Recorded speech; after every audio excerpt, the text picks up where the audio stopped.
Hello again and welcome to another Warhammer 40k Imperial Guard basic tactics video. For those who are new to this series, this is a series of videos that I've been doing, scaling things back down because normally the content that I do is mostly focused towards advanced tactics, but I've been having a lot more newer players coming to the channel, so I decided to do some basic tactics videos just looking at the heavy weapon options that are available throughout the Imperial Guard army and how they should be applied to the Imperial Guard platoon, because platoon is the backbone of any Imperial Guard army, and so it's obviously right to get the right weapons for the right job and to understand what those weapons are good at doing. So today's video we are actually looking at the last of the heavy weapons, the Big Daddy. Okay, the best heavy weapon that we can physically buy. Today I am talking about the Lascannon, the laser cannon, the Lascannon. So the Lascannon, as per the regular format for these videos, I will go through what the Lascannon is.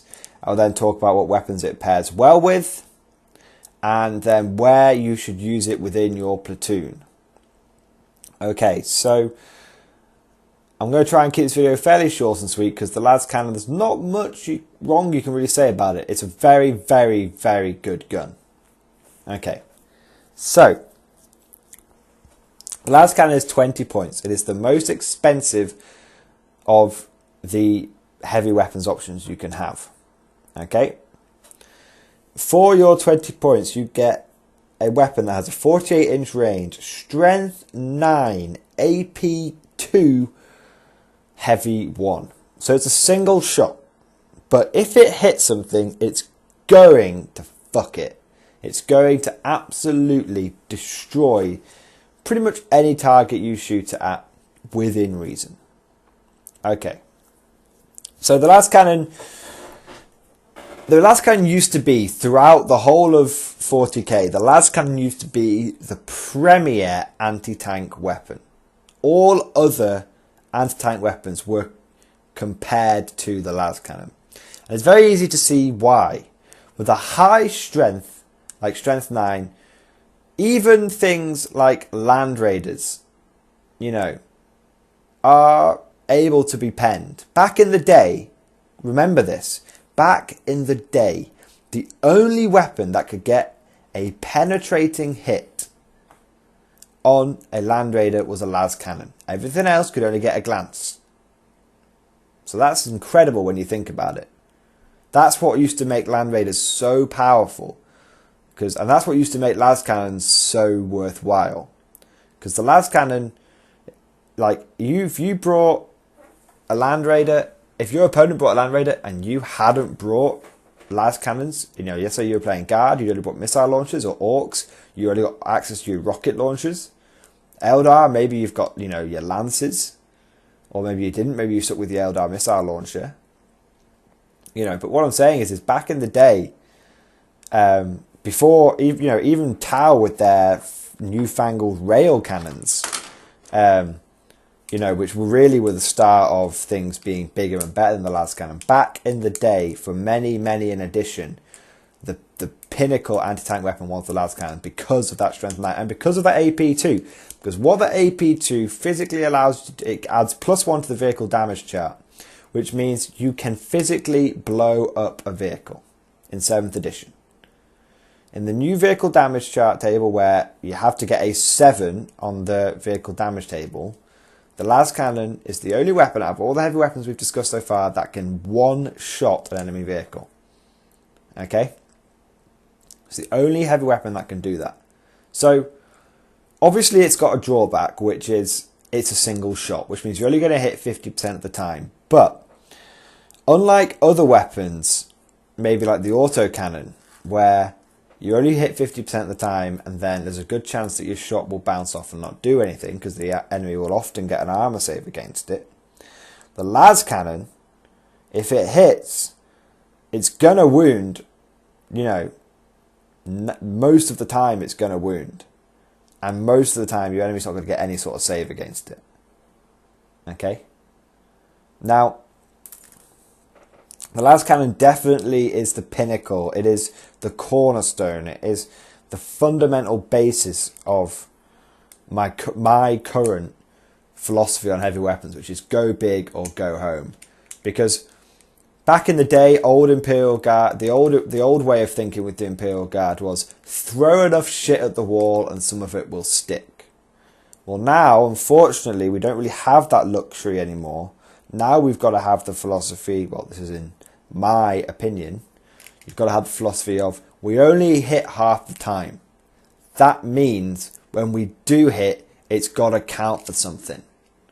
Which is kind of how the Tower, an amazing army, the Tower considered to be top tier, and that's what their entire army is built on. Their entire army is built upon the philosophy of if I hit you, I want to kill you. I don't want you to survive if I hit you. Which is why their basic weapon is strength 5. Okay? So, that's what you get for the Lascannon. It's, you know, how it works. That's, you know, sort of the general philosophy behind it. It can target anything. Obviously, it's not an anti-horde weapon, but, you know, that is mitigated by the fact that you already have plenty of anti-horde in your Imperial Guard army. It's called the Lasgun. So, this leads me on to what does the Lascannon pair well with? What special weapons does the Lascannon pair well with? A surprisingly wide variety. More so than you would think. Okay, because the Lascannon, pretty much, the only two weapons it doesn't go well with is the grenade launcher and the flamethrower. Now, I get comments all the time saying you should really consider putting flamethrowers in your Lascannon blobs. They're really good for Overwatch. Mate, if my Lascannon blob is getting charged, trust me, two things have happened there. One, I fucked up and flamers ain't going to make a difference.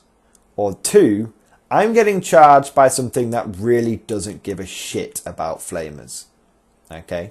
The flamer is a short range anti-infantry weapon. How the hell does it pair well with the long range anti-tank weapon? It just doesn't.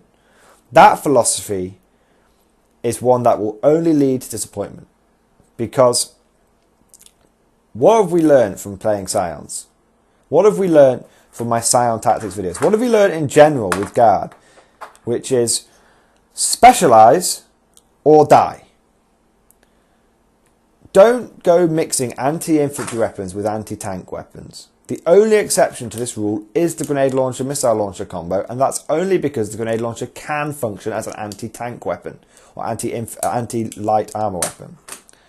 Trust me, I'm not even going to go into it anymore. Flamers, and I'll go into more about flamers and why I'm not a big fan of them on infantry platoons. I'll go into that on the flamer video, but right now I'm just going to keep it short and say I don't like flames with Lascannons. I don't like grenade launcher with Lascannons because strength 6 doesn't really pair well with strength 9. It's just, if the strength is 2 different, it's still okay. If the strength is 3 different, you're basically looking at a different kind of weapon at that point. And yeah, so I don't think the Lascannon and the grenade launcher pair well. Okay, they're too far apart in terms of strength, and they're too far apart in terms of AP. Okay, so those two weapons don't really work well, which is unfortunate because in the Mordian Fluff, their preferred combo is Lascannon grenade launcher. So if I'm playing Fluffy, I have to use that combo, but if I'm playing competitively, I don't. So the first weapon that the Lascannon pairs well with, and one that's the most obvious choice, is the plasma gun. It's the one that you see a lot of tournament armies when the Guard Codex first came out.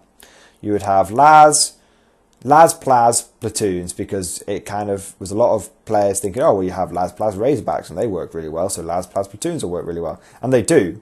Trust me, the Las Plas platoon is my new sort of, you know, fuck everything platoon, basically. Go big or go home platoon.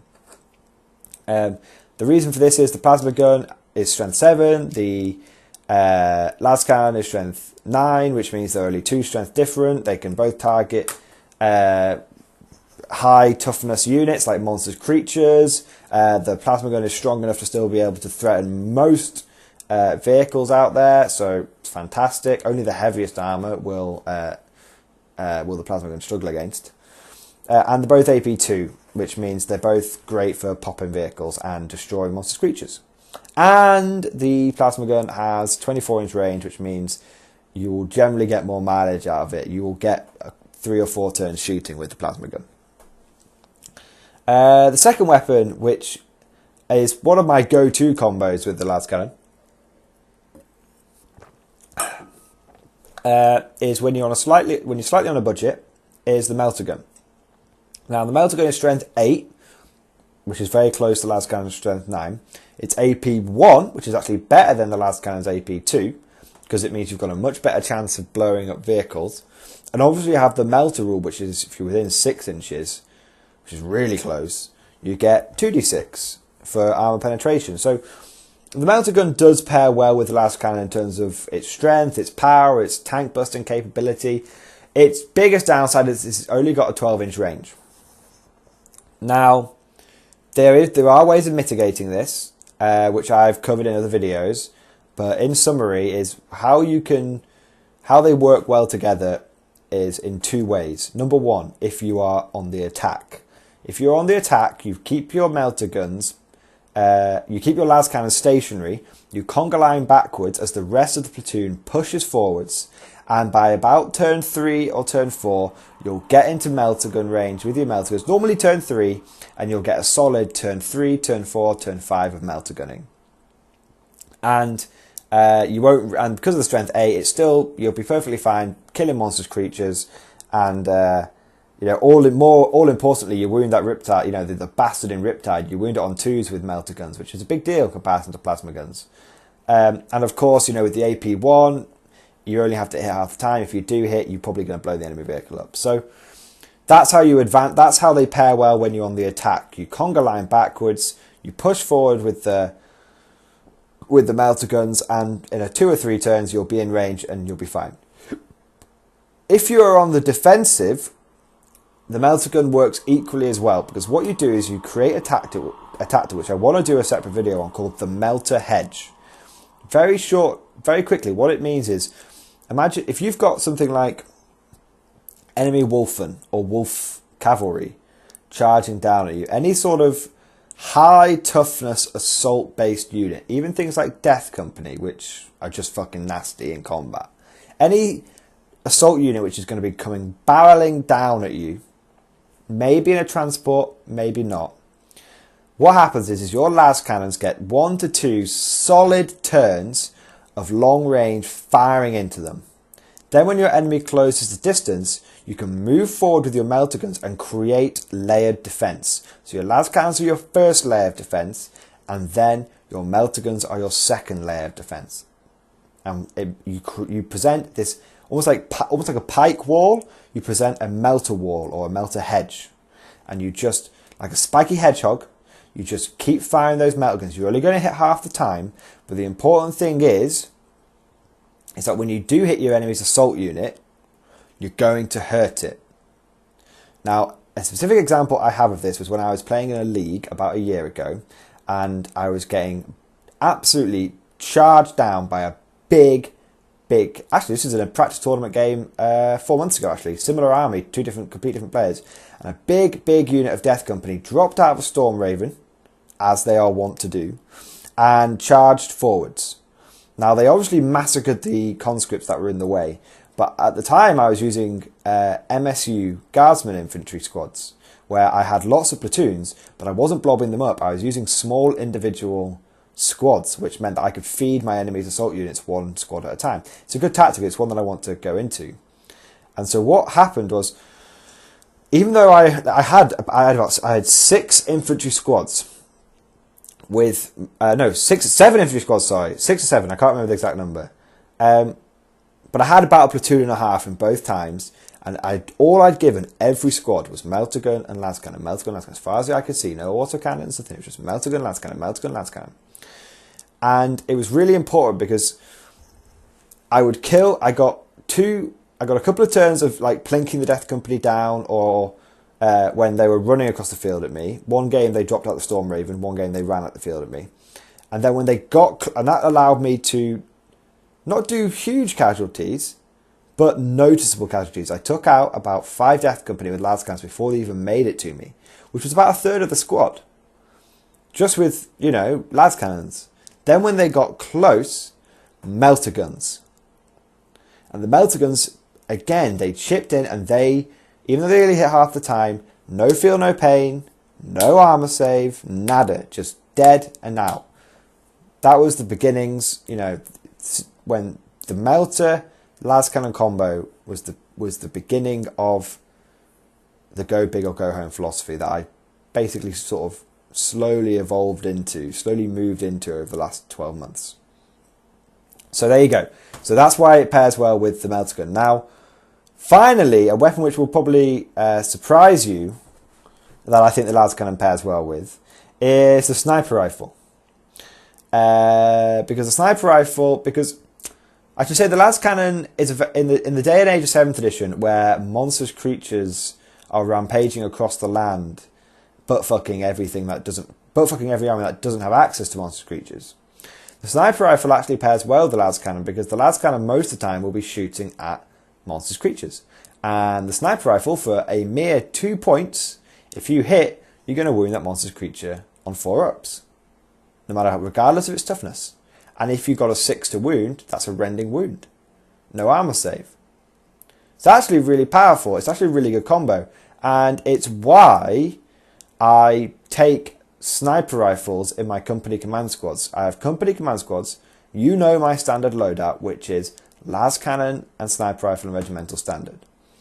Now the reason I take the Lascannon and the sniper rifle is because I only have access to one special weapon when I'm taking the regimental standard, and I don't really want to break the bank with it. The melter gun, because my company command squad is going to be leading from the back, I'm not really going to get a chance to use the melter gun, and the plasma gun is just a little bit too expensive. You know, you take it makes your command squad over 100 points, and I don't like spending more than 100 points on a command squad, because it's only a 5-man guardsman squad at the end of the day. So the sniper rifle works really well with the command squad. I don't know how well it works within the platoon. Honestly, I don't. But I think when you've got like a company command squad which is obviously geared towards killing monstrous creatures, the sniper rifle and the Lascannon pair well together, because they're both going to be shooting at the same target. And Blitz skill 4 on the command squads. So there you go. So, wow, long video so far. So very quickly, where does the Lascannon have a home? Number 1 place as a home in the army in general, as we've already said, the company command squad. It also has a home in the humble infantry squad, because the ultra death mega bunker busting platoon of 4 infantry squads all blobbed together with a priest and a primaire psyker with 4 Lascannons and 4 plasma guns is amazing. That will dominate anything that you come across. Even Riptides will not like to face that. And obviously anything less than a Riptide will not like facing that. Prescience, 4 shots a turn, 4 plasma gun shots, double tapping range, 8 plasma gun shots. That's a nasty combo. So of course, and as we've said as well, the melter hedge tactic.